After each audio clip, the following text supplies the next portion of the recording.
Hey friends, if you encounter the error, this device is not present, is not working properly with code 24, then please watch this video. I will guide you through the resolutions. The first solution is to run the hardware and devices troubleshooter. Press the Windows key and the R button together to open the run window.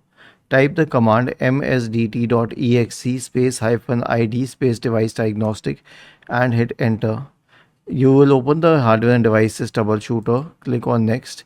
It will start detecting problems and fix them if possible. The next solution is to unplug the device and verify. Okay, so let's say it's a printer or a scanner or a camera or something like that, and it is trying to push its own drivers. Maybe that's why it may be causing the problem.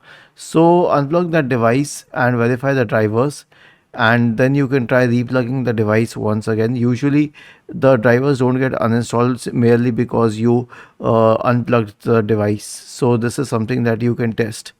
The last solution is to reinstall the drivers. They say update, but I say reinstall them. So search for device manager in the Windows search bar and open a device manager window. Let's say that these are the camera drivers. Right click on the camera drivers and then select update driver, and you can update it. If it doesn't work, then right click on it, select uninstall device, uninstall it, and you'll notice that the camera drivers are gone. They are not in the list anymore. Click on action and click on scan for hardware changes. Was this helpful? If yes, then please subscribe to the channel, and if not, then let us know in the comment section of this video on how we could help you further. Thank you for watching this video and have a nice day.